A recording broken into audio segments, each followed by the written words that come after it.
Hello, everybody. Here we are with part 2 of the Christmas collection. Today I will be talking about the Blu-Rays.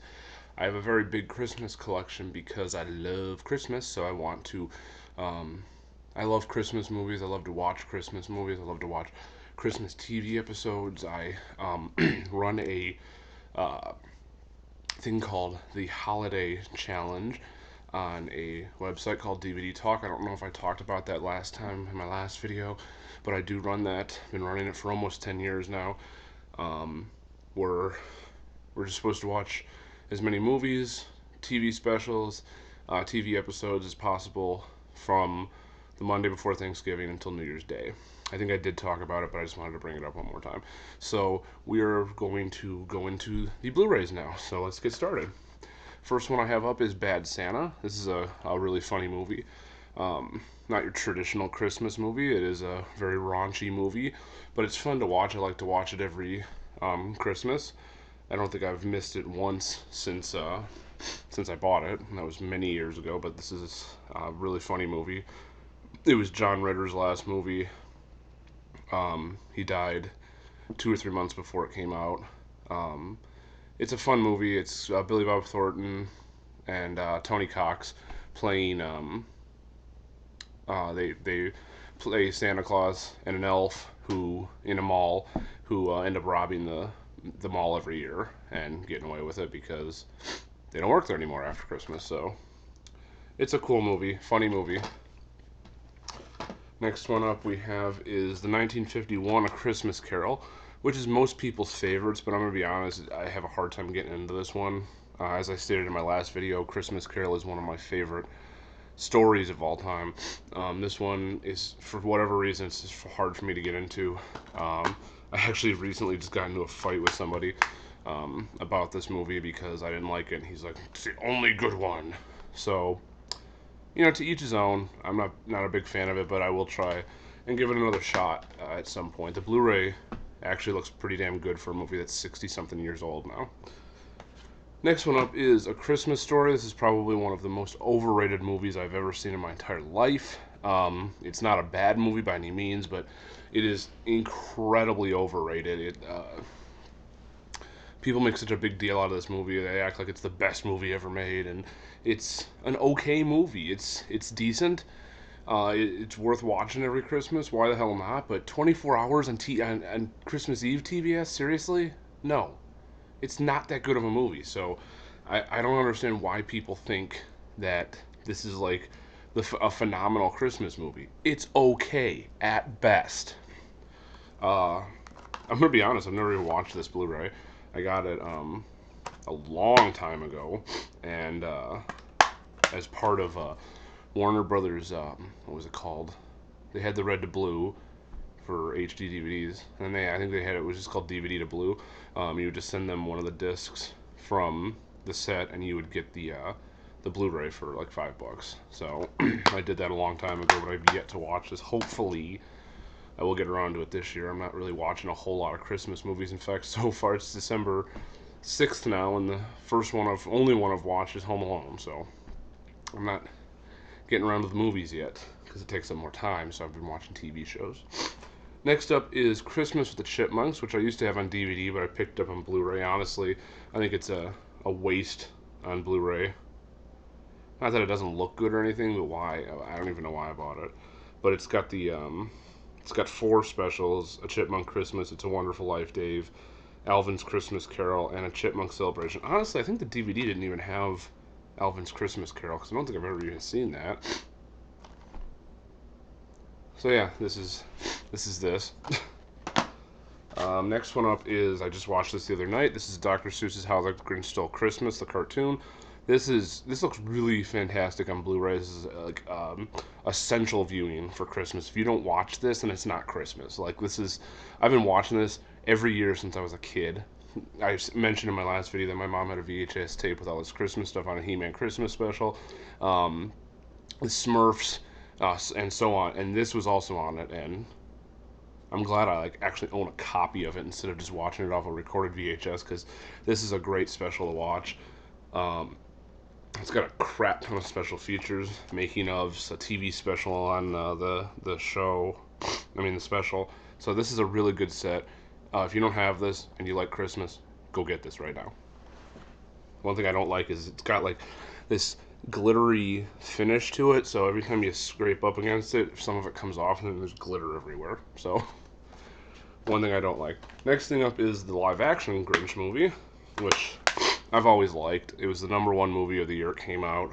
I've heard a lot of people bash this movie because they don't like Jim Carrey or whatever, but I think this is a really funny movie. They did what they had to do to flesh out the basic story and do a full length movie, and I think they did a good job. I think Jim Carrey's in his A game in this movie. Um, this comes with a DVD and it's got a bunch of special features, including the music video by I'm gonna kick myself. Faith Hill. I don't know why the hell I was thinking Mariah Carey, and I knew that wasn't right. The "Where Are You Christmas," which is a really cool song. The music video, from what I remember, isn't that fantastic, but I like that movie. It's a funny movie. Next one up we have is Elf. This is another one of those movies that I got with the Red to Blue, which was a program like the DVD to Blue that I mentioned earlier with A Christmas Story that Warner Brothers did when the format war was over between HD, DVD, and Blu-ray, and they did a Red to Blue where you could send in the disc from the DVD, or I'm sorry, the HD. No, this was the DVD to Blue. I'm sorry. This was the DVD to Blue. You just send in one of the disc, DVD, and you get the Blu-ray for $5. What I did, ha ha ha, because the Elf DVD had two discs, and both the discs had the movie on it. One of them was full screen, one of them was widescreen. I just sent them disc 2, which had the full screen version on it, and kept disc 1. So now I've got the Blu-ray and the DVD, both in widescreen. This is yet another one I have not watched. I've seen Elf. It's a good movie. I haven't watched it in the last couple of years for whatever reason, but I want to get around to watching it again. Every year I'm like, I'm gonna watch all my Christmas movies, all of them, and I never do. I don't know what it is. I just never get around to watching them. But I'd like to watch Christmas Story and Elf because I've had these for I think 3 years and I haven't watched them yet. So with my luck, they don't work. Next one up is Four Christmases, which is it's an okay movie. I bought it because I got it super cheap at Big Lots for like $6. I have only seen it once. I haven't seen it since I saw it the first time, obviously. And I don't know. I just haven't gotten around to it. It's just Vince Vaughn, Reese Witherspoon going trying to like celebrate Christmas with all of their families, and it's got some funny moments. Overall, I think it's just an okay movie, so it's nothing spectacularly funny. Next one up is probably my second favorite Christmas movie. I watch it every single Christmas without fail. I don't think I've gone a year since I don't know when. Maybe since the movie came out in theaters, and that was 23 years ago. And this is Home Alone. I just watched this Tuesday, and I love this movie. This movie never gets old. It's funny. It's heartwarming. It's touching. It's amazing. I mean, I'm a huge John Hughes fan. He wrote and produced this, and like this was the number one movie of 1990. And it's funny because a Christmas movie was the number one movie of 1990, and a Christmas movie was the number one movie of 2000. Interesting. But anyway, moving on. It's great. It's got great casting. Macaulay Culkin's awesome. Joe Pesci, Daniel Stern. Great cast. And just a funny movie. And this has got some great special features, including a commentary with the director, Chris Columbus, and Macaulay Culkin. And then, of course, I love the sequel as well. I know a lot of people. I just recently heard that a lot of people didn't care for the sequel because it was so much of the same thing as the first one. It is there's a lot of stuff in the movie that is very much like the first movie. I mean, a lot of stuff. I mean, he watches the sequel to the movie he watched in the first movie. He does the whole confusing the adults with the movie footage. He befriends like a older person. I'm gonna say homeless person, but the guy in the first movie wasn't homeless. But yeah, you get what I'm saying. A lot of the stuff's the same, but I think the movie's funny. I think uh, Joe Pesci and Daniel Stern are at the top of their game in this movie. Daniel Stern is hilarious. That scene with the bricks being thrown down from the roof, priceless, just absolutely priceless. So it's a good movie. It's good. Um, it's got good slapstick humor, and that's hard to come by nowadays. Slapstick humor, good slapstick humor. Anyway, now everything's fucking bathroom humor. So, all right, next up is my favorite Christmas movie of all time, and one of my top 10 movies of all time. Movies, not Christmas movies, movies. That's how much I love this movie. The first time I saw this, we were actually, when I was in junior high, and we were putting on a play of this movie. And I loved the story. And my mom showed me the movie, and I was blown away by the movie. And I have been a die-hard fan of this movie since then. And this is It's a Wonderful Life. I love this movie.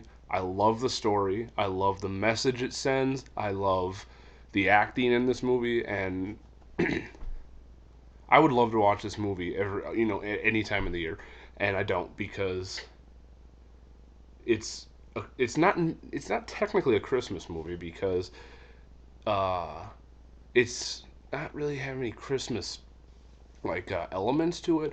The movie technically takes place completely on Christmas Eve because it's all told in flashback and it's being told on Christmas Eve.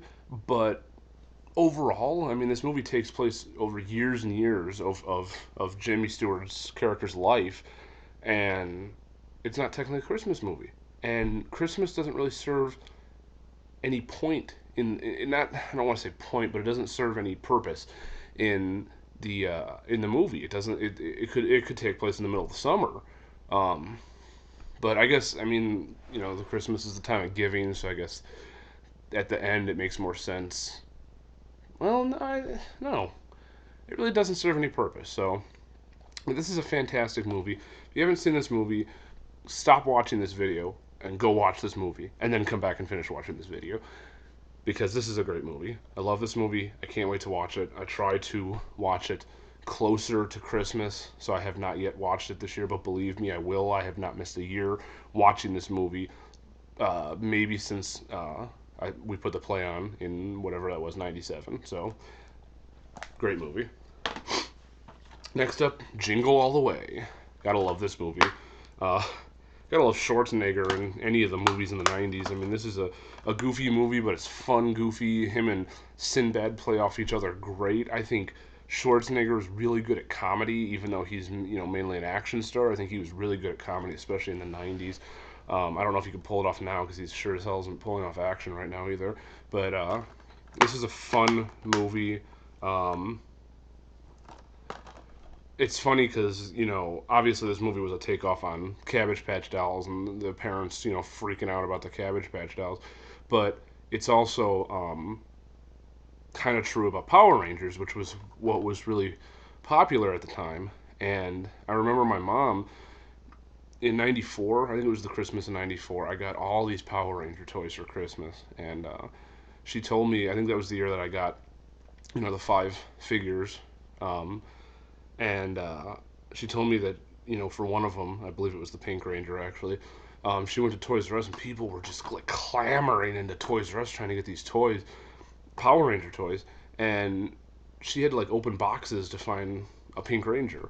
So I mean, yeah, it's more based off of Cabbage Patch Dolls, which I was just a baby in the '80s, so I don't remember that, but I remember my mom telling me that Cabbage Patch Dolls were like the rave, like the big fucking thing um, in the '80s, and that's what that movie is based off of. But the same thing was true about Power Rangers and Tickle Me Elmo, and I don't think there's a toy that in the last 15 years since Tickle Me Elmo that's caused craziness like that with people. Yeah, I don't think there is. Moving on, we have another great, older Christmas movie, Miracle on 34th Street. I hadn't seen. The first time I saw this movie was within the last 10 years. I had never seen it, and I watched it, and I was really blown away. This is a great movie. Natalie Wood's in this movie is the little girl, and she's fantastic. She was a fantastic actress all throughout her life. I mean, there's not too many child actors that can survive childhood acting. They usually, you know, become drug addicts or whatever, or they just disappear, or they want to live their own, normal lives. But Miracle on 34th Street's a great movie. It cements the fact that Santa Claus is real, and it's even got a courtroom scene in it, which you would think that would be boring, but I mean, even that scene is really fantastic. So it's a great movie. I think everyone should check it out. Next up is my favorite rendition of A Christmas Carol, and this is the Muppet Christmas Carol, which I love. I mean, it's goofy to say this is my favorite rendition of adaptation or whatever of a Christmas Carol, but it is. It's it's actually pretty dedicated to the book. There's a few things cut out of it, but even the dialogue is pretty, what's the word I want to say? It's pretty, I can't think of the word. It's pretty close to the book, so, I think this was a great movie, and I usually watch it. This has changed over the past couple of years, but I usually watch it when I'm putting my Christmas tree up. And I had planned on doing that this year, but when it came to putting the tree up, I just didn't feel like watching it. But I want to watch it. I'll get around to it, I hope, this year. So, but it's a great movie. It was the first Muppet movie made after Jim Henson died, and it's dedicated to him and Richard Hunt, who I believe did the voice of Scooter and some of the other ones. All right, next one up. I got this one right this time. I talked about the DVD to blue, and then I started talking about the red to blue, but I was wrong. But I got the Blu-ray from the red to blue. I had it on HD DVD, and then I sent them. With the HD DVD one, it was you sent the cover. You didn't send the disc. You sent the cover, and then they would send you the Blu-ray for $5. So this is National Lampoon's Christmas Vacation, yet another essential movie that needs to be watched at Christmas time. So I actually still have the HD DVD of this, but this is a great movie. This is, I don't know. I'd say it's a toss-up for me. My foot's falling asleep, by the way. That's why I keep moving around. I'd say it's a toss-up for me between the first one and this one for the best vacation movie. I really don't know. I think Christmas Vacation gets overhyped because it's like everyone's essential Christmas viewing. There's nothing wrong with it. It's a fantastic movie. It's not an over. It might be slightly overrated, but it's still a fantastic movie. But I don't know. I really can't tell. I'd say it's a tie between the first one and the third one, and this one. I mean, so. But this is a great movie. You should check it out if you haven't seen it already. I have a list of essential Christmas viewing, and that's on there. It's a Wonderful Life, and so on. Next up we have is Scrooged, which is a fantastic movie. I mean, most of these movies I'm going to say are fantastic because I just really love them. This is another Christmas Carol adaptation, but this is a modernized Christmas Carol, and it's kind of, I don't want to say it's dark, but it kind of is. It's got dark elements to it, but I'd say it's a dark comedy. Yeah, it's not dark as in like horrifying or anything, but it's definitely a dark comedy, but it's really good. Bill Murray's in this, Karen Allen, Carol Kane, a bunch of other people. It's a fun movie, and I love the end of this movie. That's why I love A Christmas Carol's, because the change in that character is fantastic. He's a piece of crap beforehand, and then he turns into the greatest person in the world, the most loving person in the world, and I love that. And usually the endings to any Christmas Carol movie is fantastic. The ending to Muppet Christmas Carol is fantastic. The scene when Beaker gives him the scarf and Michael Caine as Scrooge takes it and he acts like he has never been given a gift before in his entire life. Moves me to tears. It just does. I love that story. And the ending to this, when Bill Murray like freaks out and gives everybody what they want and starts singing at the end, it's a great moment in movies.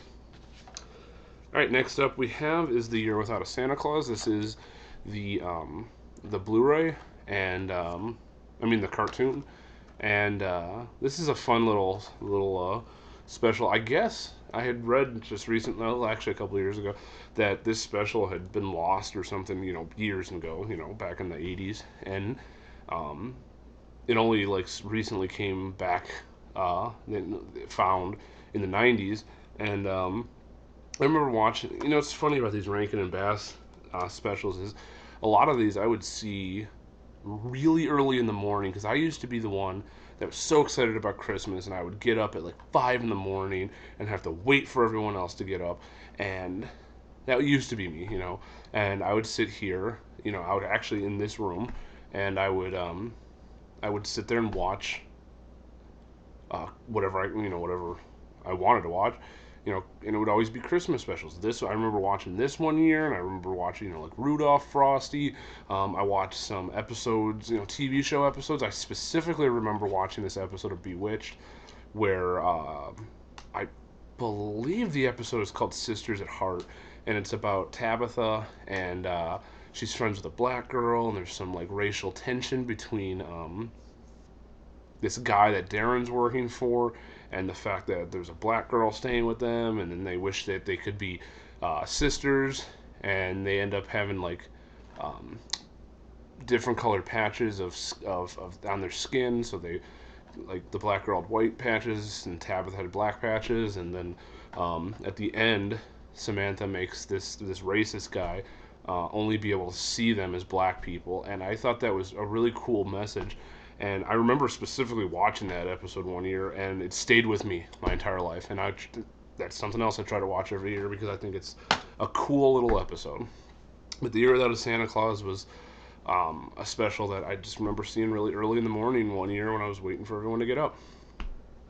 All right, the last couple of things I'm going to talk about here are box sets. We got the original Christmas classics. This is Rudolph, Santa Claus is Coming to Town, and Frosty the Snowman. And this is a really neat box set that opens up to have these, which you can now buy individually. So we got Santa Claus is Coming to Town, which was my mom's favorite Christmas special, or at least one of them. We have Frosty the Snowman, which also has Frosty Returns, which is a terrible movie or special. It's just so stupid. Like, it's 2D animation. I mean, so is the original one, but it's crappy 2D animation they did in the '90s, and I don't know. I just don't feel like it really paid respect to the original. And then we have Rudolph, which is essential, very, very essential for Christmas viewing. I mean, it has to be watched every Christmas. It has to. And then it comes with a CD with a bunch of different Christmas songs. So that's that box set. Next one up we have is the Peanuts Deluxe Holiday Collection. This is a cool set. They actually have it in a slimmer case now. And this has Great Pumpkin, Charlie Brown Thanksgiving, and Charlie Brown Christmas. Again, Charlie Brown Christmas, essential. This was also on that VHS that my mom made for us. And then each of the sets also has, or each of the discs also has an additional episode. It's Magic Charlie Brown is on this one. The Mayflower Voyages is on this one. And then It's Christmas Time Again, Charlie Brown is on the Christmas one. And the last box that I have is one that just came out last year. I was really excited when this one came out because I had only had the third one because that was the only one that was available on Blu-ray. This is the Santa Claus collection. It's got all 3 movies. We got the original Santa Claus, which I saw all of these in the theater, but I specifically remember going to see this with my mom. And when this came out on VHS, well, actually when it came back out on DVD, they had removed a joke, which I'm sure a lot of people, you guys out there already know that. They removed a joke where there was a scene where Tim Allen's character looks at this note and he says 1-800-SPANK me. I know that number. Well, that was cut out. It's been cut out ever since, but it was on the original VHS, and I have the original VHS somewhere. I would love to find that and post that scene. I got the Santa Claus 2, which says 10th anniversary, but it's all the same special features. And then Santa Claus 3, which has a much better cover. The one that I originally had like silver right here, silver like thing, and it just didn't look all that great. But I'm glad these are on Blu-ray. I really wanted these, and now they're on Blu-ray. So that's it, guys. Much longer video than the DVD one. I hope everyone has a fantastic holiday, whether it be Hanukkah, Kwanzaa, Christmas, whatever. I hope you guys have a great holiday. Thank you for watching, and please subscribe.